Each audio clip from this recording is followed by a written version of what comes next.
في مباراة حياة أو موت، يدخل لاعبي الأهلي مواجهة الزمالك في نهائي السوبر المصري يوم الخميس المقبل في الساعة 8 مساء بتوقيت القاهرة، وليس أمامهم أي خيار سوى خيار الفوز. مباراة قد تكون من أهم المباريات التي سيخوضها هذا الجيل من اللاعبين، وترجع أهمية تلك المباراة لخسارة الفريق لقب أمام الزمالك من أيام بسيطة وهو السوبر الأفريقي، والخسارة أمام منافسك التقليدي بطولتين في أسبوعين أمر ليس هين ولن يكون مقبول تماما، ولم يحدث في تاريخ النادي الأهلي من قبل. الأهلي يدخل هذه المباراة ولديه دوافع كبيرة جدا لتحقيق الفوز، بعكس مباراة السوبر الأفريقي اللي كل لاعبي الأهلي كانوا داخلينها وشايفين إنهم أعلى من الزمالك، وبالتالي ظهر الفريق بشكل غير مناسب وكان الأبيض مسيطر بشكل كامل على الأمور، وفي النهاية كان اللقب من نصيبه لأنه كان الأكثر اجتهادا وتركيزا. وبعد المباراة كلنا طلعنا انتقدنا لعيبة الأهلي وأكدنا على أحقية الزمالك في الفوز دون التشكيك في الحكم ولا أي شيء، مثلما يفعل أغلب جمهور الزمالك كلما يخسر أمام النادي الأهلي، ونتمنى أن يكون جمهور الأبيض لديه هذه الميزة، فالاعتراف بالحق أفضل من التدليس والكذب. والله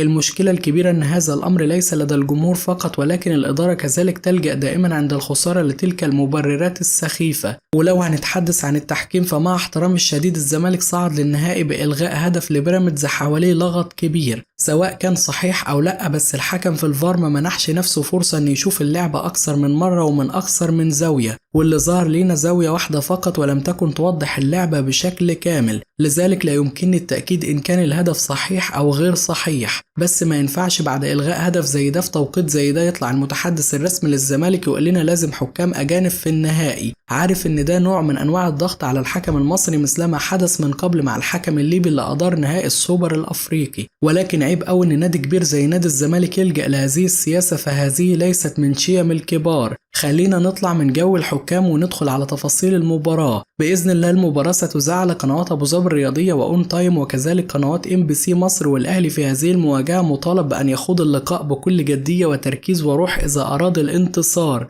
الزمالك ليس خصم سهل، وأتمنى الابتعاد عن فكرة الانتقام، لأن الفكرة دي قد تضع ضغوط على اللاعبين وتؤثر على تركيزهم في المواجهة وتتسبب في تسرع لدى اللاعبين. العب بروح وقتال وتركيز فقط، وقدم كل اللي عليك في الملعب وسيب الباقي على ربنا، وأكيد ربنا هيكافئ المجتهد. منذ خسارة السوبر الأفريقي وجمهور الزمالك ومسؤوليه وحتى نجوم السابقين بيتنططوا في القنوات التلفزيونية ويطلقوا تصريحات معظمها استفزازية، ولا نريد من لاعبي الأهلي سوى الرد على هذه المهاترات في الملعب. أزمة كهربا الأخيرة أعتقد الأهلي لديه من الحنكة في أنه يتخطاها سريعا، ولا أتوقع أن تؤثر على تركيز اللاعبين، خصوصا في ظل الرغبة الموجودة لدى اللاعبين وكولر في رد اعتبارهم. أما بالنسبة لأزمة لاعبي الزمالك والنيابة والتعدي على مدير أمن ملعب مباراة بيراميدز، فهي خدت من تركيز الجميع في بعثة نادي الزمالك في المباراة، وخصوصا أن حتى وقت تسجيل هذا الفيديو دونجا ومصطفى شلبي محبوسين ومعاهم مدير الكرة عبد الواحد السيد، ولكن شيكابالا وعبد الله السعيد وجوميز بيحاولوا إعادة التركيز لزملائهم في المباراة مجددا. وبالمناسبة أنا عايز أقول لاتحاد الكرة ولجنة الانضباط إن اللي حصل ده نتيجة تدليسكم على دونجا وشيكابالا وما حدث منهم في السعودية سابقا، ونتيجة تدليسكم على جوميز اللي تعدى على الحكم، ونتيجة تدليسكم في ردع مروان حمدي اللي سب جماهير الأهلي علنا، وعدم معاقبة كل هؤلاء، وهو ما أوحى للاعبي الزمالك ومدير الكرة إنهم أكبر من أي حد وممكن عادي يضربوا أي حد، لحد ما فضحونا وجرسونا في الإمارات وتعدوا على عميد مسؤول عن تأمين ملعب مباراة بيراميدز، وقال إيه علشان لابس أحمر. والمصيبة إن الأمر لم يتوقف عند هذا الأمر، بل خرج رئيس نادي لا يعرف أي شيء عن المسؤولية بكل عنجهية وعبط مع احترامي يهدد ويلوح بالانسحاب بدلا من الاعتذار بشكل رسمي عن التجاوزات اللي حدثت. بس بيني وبينكم العيب مش عليه، العيب على الناس اللي اختارت شخص زي ده يبقى رئيس لناديهم، شخص غير مؤهل إنه يبقى رئيس حضانة مع احترامي، ماشي ورا السوشيال ميديا والعيال بتاع الغرزة اللي مودينه في داهية. أكبر قلعة رياضية في مصر لاعبتها ومدير الكرة فيها بقى حبسجية، واحد متهم في مصر بتناول الحشيش واتنين تاني مع مدير الكرة متهمين بالبلطجة في الإمارات. أعتقد نادي الزمالك يستحق ناس أفضل من كده تديره، لأنه نادي كبير وعنده جماهير محترمة، ولا بد أن يكون هناك انضباط أكتر من كده، ومش عيب إنكم تتعلموا إدارة الأزمات من الأهلي ومسؤوليه. بالنسبة للمدرب السويسري مارسيل كولر، ففي مباراة سيراميكا الماضية صدمنا كلنا بالتشكيل اللي بدأ بيه أساسيا، والمدرب برر ده وقال إنه كان مضطر يريح بعض العناصر الدولية اللي جاية من المنتخب مجهدة، لكنه صراحة خاطر بشكل غير محسوب. لو كريم نيدفيد كان بدأ مكانه مروان عطية أو حتى عمر الساعي أو السولية أو كوكا وتم توظيف إمام عاشور صح وبدأ الشحات في مكانه، كان هيكون شكل الأهلي أفضل بكتير، وأعتقد الشحات ما كانش في المنتخب وما كانش مجهد،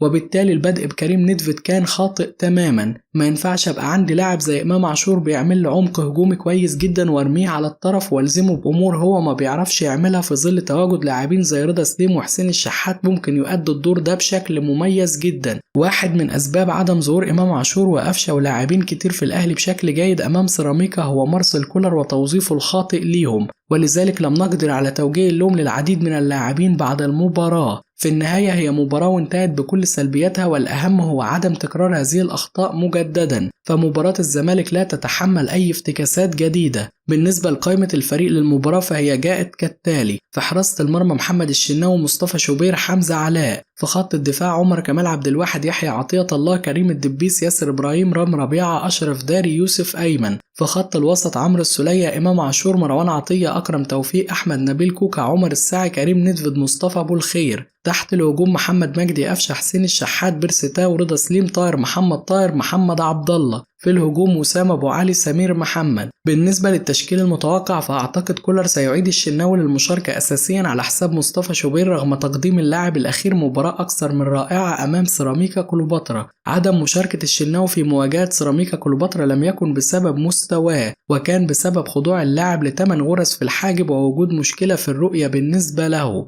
وأعتقد تحسنت هذه الأمور في الأيام الماضية وأصبح الشناوي جاهز للمشاركة أساسيا.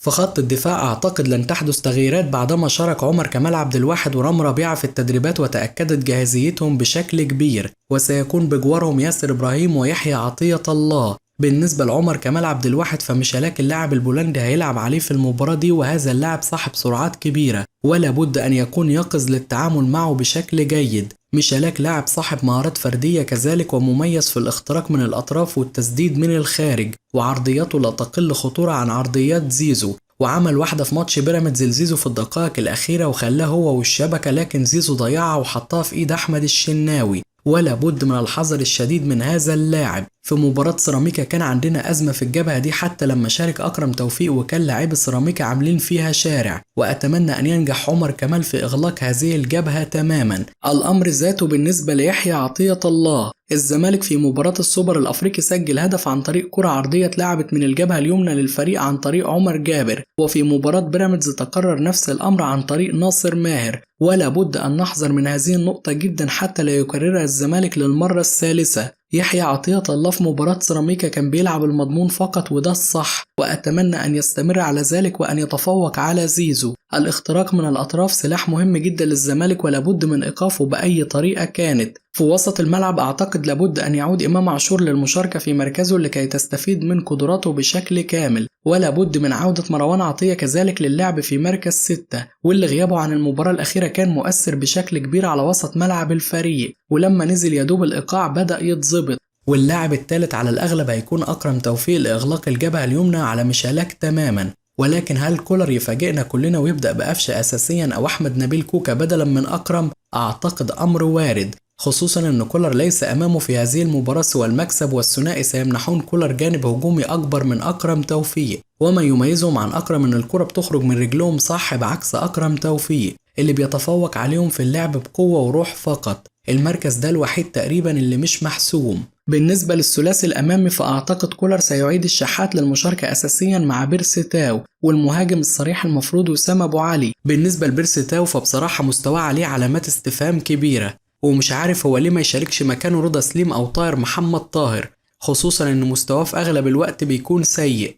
بالنسبة لنقاط القوة في الزمالك فأعتقد كلنا شفنا المباراة الأخيرة أمام بيراميدز وشفنا مباراة السوبر الأفريقي أمام الأهلي، وإن ناصر ماهر وعبد الله السعيد وزيزو على المستوى الفردي خطر جدا على أي فريق، وناصر كان ليه أكثر من 3 تسديدات خطيرة جدا على الشناوي في السوبر لكنه لم يكن محظوظ، وزيزو أيضا كان يشكل خطورة كبيرة من الطرف بسبب عرضياته المميزة، وعبد الله السعيد كان مانح قوة كبيرة في وسط ملعب الأبيض وسيطرة بشكل كبير بسبب خبراته وتمريراته الصحيحة، وهذا الثلاثي لابد أن يجد كولر حل لإيقافهم. نقطة الخطورة الثانية هي الاختراق من الأطراف والكرات العرضية، واتكلمنا عليها منذ قليل. لابد من الحذر أيضا من انطلاقات محمود بنتايج ظهير أيسر نادي الزمالك الجديد. بنتايج الفترة الأخيرة بقى سلاح مهم أوي، وعبد الله السعيد بيحط له البينيات وهو بيتعامل بقى، سواء يحطها عرضية أو يرجعها زي كده بالظبط لأي حد جاي من نص الملعب علشان يسدد، ولا بد من الحذر من هذا اللاعب. بالنسبة بقى لنقاط الضعف في الأبيض، فهو عنده مشكلة كبيرة جدا في خط الوسط في غياب دونجا. جوميز قرر أمام بيراميدز الاعتماد على زياد كمال، ورمضان صبحي كان دايما بيضغط عليه ويقطع الكرة بسبب عدم قدرته على الخروج بالكرة من تحت بشكل صحيح، وده كان عامل مشكلة كبيرة للزمالك. ولو لاعبي بيراميدز استغلوا الفرص اللي أتيحت لهم بسبب هذا الأمر كانوا سجلوا 3 أو 4 أهداف على الأقل. ولو شارك زياد لابد على كولر أن يستغل هذا اللاعب جيدا. الضغط على زياد هيخليه يفتقد الكرة في أماكن حساسة، وهذا ما نريده، وأتمنى أن يعتمد جوميز عليه في المباراة المرتقبة. ده كل الكلام اللي أقدر أقوله عن المباراة، وأتمنى يكون الفيديو عجبكم، وأتمنى تشاركونا بتوقعاتكم لنتيجة المباراة، وأشوفكم على خير في فيديو جديد.